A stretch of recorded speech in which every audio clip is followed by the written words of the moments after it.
Bueno, vamos a ver la conferencia 17B de la fase B. Y continuando con la anterior, vamos a ver los círculos dantescos. Nos quedamos antes en el quinto, en la esfera de Marte. Y ahora seguimos con el sexto, séptimo, octavo y noveno.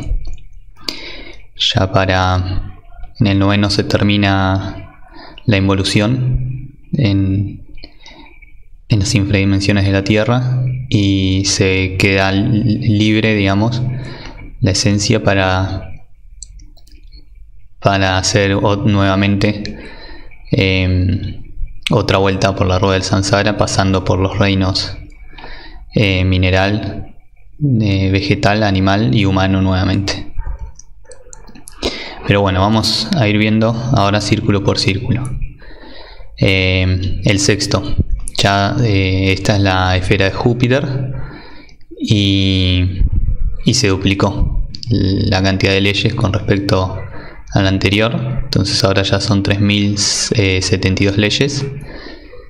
Veíamos que cuanto más alejado se está del sagrado sol absoluto, más leyes hay, es decir, más condicionamientos, más mecanicidad y más sufrimiento.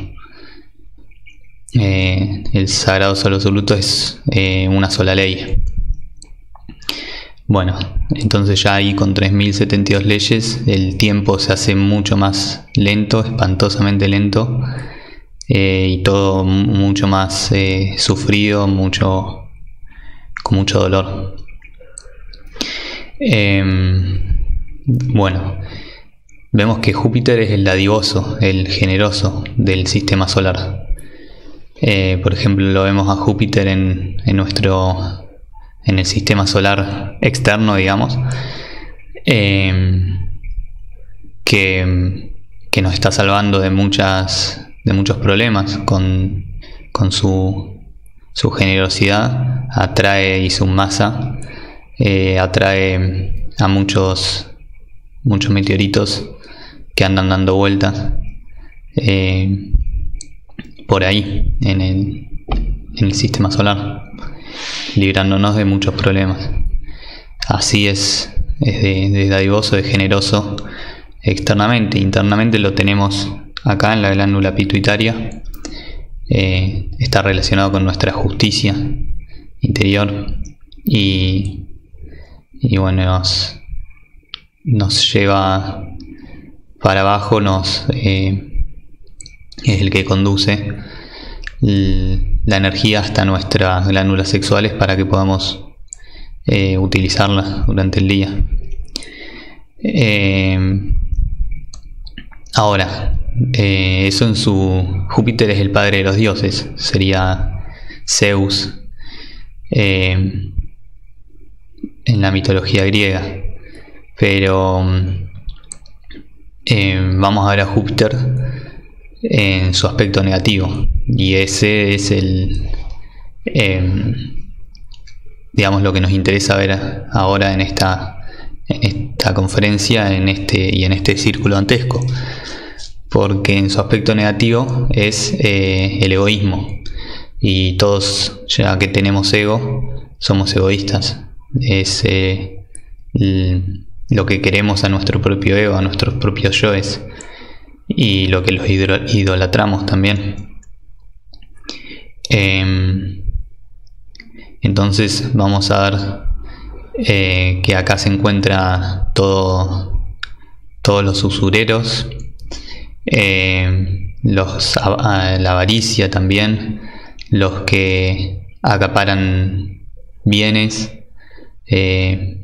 por ejemplo, se acaparan la comida para después venderla más cara, un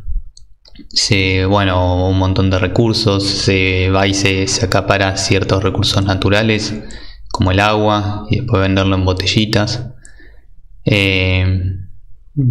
Todas esos yoes, esos defectos, el dar prestado plata y después estar cobrando intereses impagables, dejando con hambre a la gente. También vamos a encontrar acá todos los ateos, los materialistas, los que blasfeman contra la divinidad. Nosotros le echamos la culpa de todo a Dios, y donde nos pasa algo decimos, uy, bueno, es por culpa de Dios, no sé qué, y en realidad es todo culpa nuestra. Nosotros estamos cosechando de lo que sembramos. También, bueno, se encuentran los padres de familia que niegan comida o ropa a sus hijos, o que se gastan el dinero en apuestas, en juegos, en alcohol, etcétera. Vamos a ver también todos los que enseñan obligan a los hijos a ir a misa o a alguna determinada religión, creyendo que la espiritualidad se enseña a palazos, digamos, o como es, violentando el libre albedrío de las propias personas. Bueno, vemos a las personas que huyen al hablar sobre espiritualidad, sobre todos los ateos que están en contra de todo lo que tenga olor a religión o espiritualidad, o que se hable del ser en sí, los que solo le importa lo material. Bueno, acá están todos esos yoes, esas personas. El séptimo círculo es la esfera de Saturno. Se volvieron a duplicar las leyes, son 6144. Y acá vamos a encontrar los violentos contra la natura, violentos contra el arte. Hay violencia contra la natura, por ejemplo, cuando se violenta a los animales, se los maltrata, o a la naturaleza en general. Se violenta la tierra, sembrando muchas veces, por ejemplo, soja, la misma cosecha, o se incendia bosques para poder hacer, digamos, cultivar esa tierra o acaparar esa tierra. Ahí nos estamos ganando un karma. Se va a tener que pagar hasta la última plantita o el último bichito muerto. Hay violencia contra la natura cuando se castra a los animales, se los obliga a copular para vender los cachorros, o por cualquier motivo. Hay violencia contra la natura por ejemplo, los que usan los magnates del petróleo, que pudiendo cambiar ya a una energía más limpia, se sigue contaminando el aire, y todos nosotros que usamos también esa forma de combustible. Bueno, en todas las diversas formas de violentar contra la naturaleza, los transgénicos. Nosotros utilizamos nuestro intelecto, nuestro cerebro intelectual, creyéndonos muy, muy vivos, para modificar los genes, las semillas, o hacer injertos, modificar lo que hizo la sabiduría de la naturaleza. Y lo que estamos haciendo ahí es cambiar la forma en la que recibe las energías cósmicas esa planta, esa fruta o lo que sea, y después no lo comemos, así alteramos todo nuestro organismo y lo ponemos a funcionar mal. Bueno, todo eso es violencia contra la natura. Violencia contra el arte es, bueno, encontramos de todo tipo. En la música, por ejemplo, que pone a fornicar a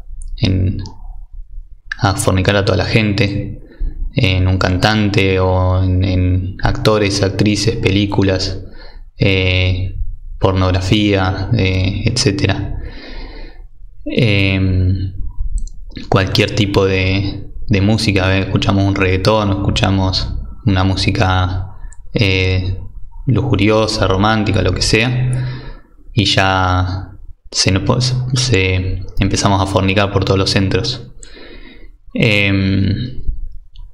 Violencia contra el arte en las prácticas de infrasexo, violencia contra nosotros mismos con la masturbación, por ejemplo, las prácticas equivocadas de sexo, obligarse a practicar aún con la excusa de subir el kundalini o lo que sea, autoobligarse o obligar a la pareja. Bueno, las diferentes clases o prácticas de infrasexo, sexo en embarazo, por ejemplo, ahí se está cometiendo una violación contra el templo de la persona que se está gestando, y de hecho lo que se está haciendo es un trío. Bueno, todo tipo de violencia contra el sexo mismo, contra la pureza que debe tener el sexo. Encontramos los fraudes también, violentos contra los bienes propios o los ajenos, por ejemplo apostando. Los volvemos a encontrar acá, los apostadores, a los que engañan a las demás personas por ejemplo, prometen un buen negocio y después terminan estafando, bueno, etcétera. Entonces este es el séptimo círculo, y bueno, vamos a ver el octavo. Acá ya pasamos a la esfera de Urano y se duplicaron las leyes, son 12.288. Acá vamos a encontrar a todos los mentirosos y falsificadores, atentar contra la verdad. Cada vez que prometemos a alguien que vamos a juntarnos o reunirnos a tal hora y no aparecemos o aparecemos más tarde, le prometemos a alguien que vamos a hacer algo y no lo hacemos. Está el hombre que le promete a la mujer que la va a amar y no le va a ser infiel y adultera, y viceversa. Todo tipo de falsificaciones, cuando suplantamos a las demás personas, nos hacemos pasar por alguien. Encontramos acá, por ejemplo, el cuento del tío que para estafar se hace pasar por otra persona. Bueno, vemos todo. Ahora con las redes sociales también se ve mucha falsificación, falsificación de moneda. Vemos que donde nos llega algún billete falso, vemos a quién se lo queremos encajar o se lo podemos encajar. Ahí está nuestro yo, y vamos a parar por esas acciones, vamos a parar este círculo, al octavo. Los falsos alquimistas, es decir, los tántricos negros, todos los que fornicamos, y peor aún si se fornica con intención de despertar poderes de la cola del cundartibador.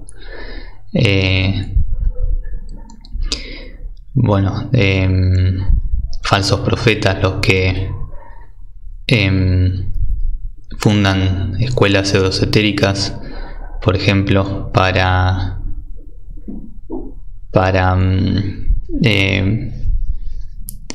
enseñar falsas ilusiones o falsos caminos a las personas, e incluso pasa en muchos casos de que convencen o persuaden a las mujeres de esa propia secta o pseudo escuelita para practicar el sexo. Entonces se adulteran con una y con otra.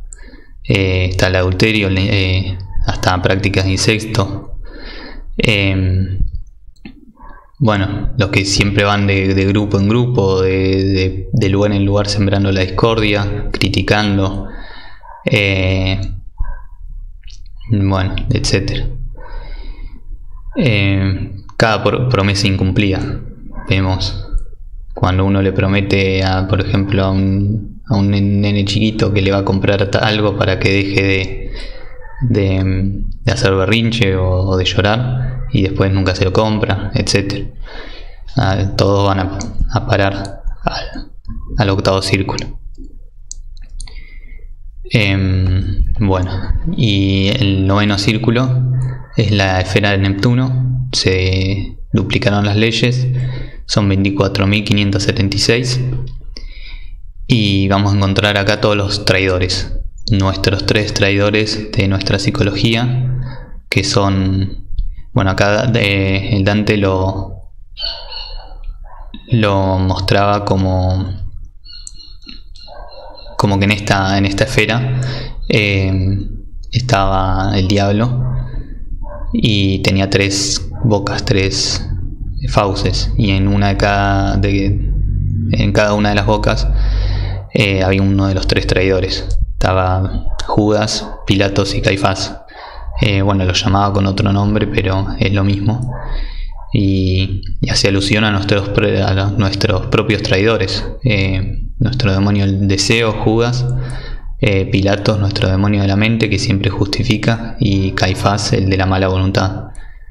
Entonces estamos traicionando a nuestro ser cada vez que se manifiesta un deseo y no pedimos muerte. Estamos traicionando a nuestro ser cada vez que justificamos ese deseo con la mente. Decimos, pero si no lo hago yo, lo hace otro, o una vez no pasa nada, o qué sé yo, de 10.000 justificaciones tenemos. Y una vez que ya se justificó, uno se queda tranquilo, se autoconvence de cómo trata de engañar a la propia conciencia, y ya le da rienda suelta a la mala voluntad, y es hacer la voluntad de los yoes, de los defectos. Esa es la mala voluntad, y estamos traicionando a nuestro ser. Es decir, tenemos mala voluntad para hacer las cosas del ser y buena voluntad para hacer las cosas del ego o de nuestros defectos. Y a cada segundo estamos traicionando a nuestro propio ser. Estamos traicionándolo también cada vez que fornicamos, cuando nos comprometemos con el ser a hacer la obra, a crear los cuerpos, y nos ponemos a fornicar, etcétera. Todas nuestras traiciones. Lo que tenemos que hacer es, no le podemos servir a dos jefes al mismo tiempo. O le servimos al ser o le servimos al ego. Entonces sería el ser o no ser. Pero andar de un lado para otro, en un momentito el ser y después ya a los 5 días estamos fornicando de vuelta, eso es traición. Por ejemplo, la práctica del suprasexo se le llama bajar a la novena esfera. Entonces se va a tener que bajar a esta novena esfera ya sea a voluntad, conscientemente, a través del suprasexo, y para eliminar a los defectos conscientemente y lograr la autorrealización, o la otra forma es inconscientemente, como hacemos la mayoría, y eso es bajar a desintegrar los defectos en estos círculos dantescos en la involución, pasando por cada uno de los círculos. Hasta el tercer círculo vamos tomando cuerpo animaloide, como algún cerdo, una mula, un mono, etc. Del cuarto, quinto, sexto y séptimo como vegetal involutivo, plantas venenosas que crecen en el fango, etc. Y octavo y noveno ya se pasa a la forma mineral, como minerales sumergidos. Los minerales que están debajo de la tierra soportando altísimas presiones y temperaturas, etc. Entonces, esa es digamos, la involución, pasando por cada uno de esos círculos. Es decir, mientras nuestros defectos están en cada uno de estos círculos, nuestro 3% de conciencia toma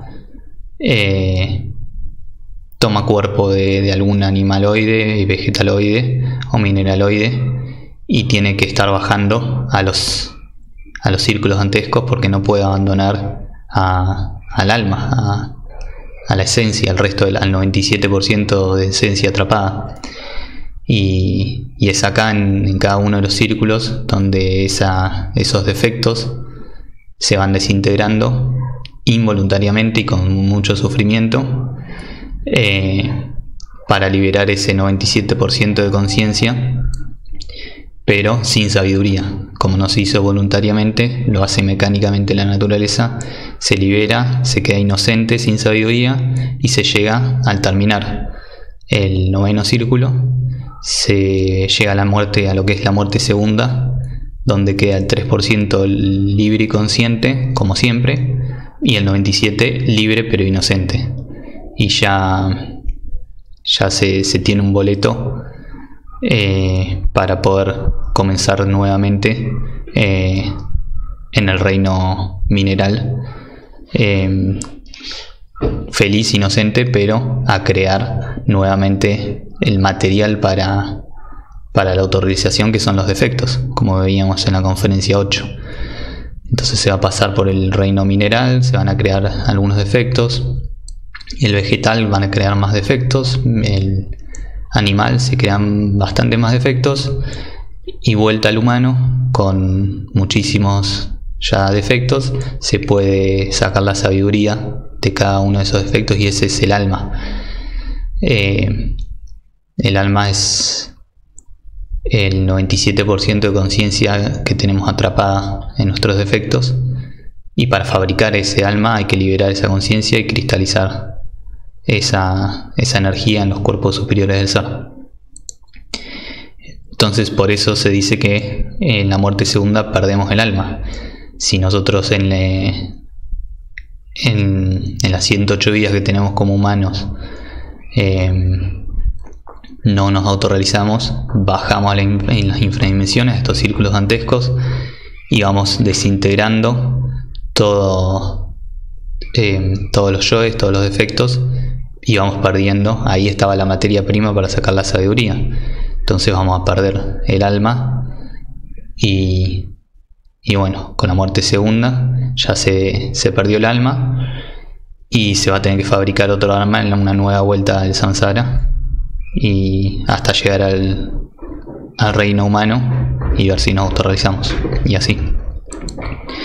Bueno, entonces esto sería toda la conferencia, y si quedó alguna duda de alguno de los círculos o lo que sea, me pueden encontrar acá.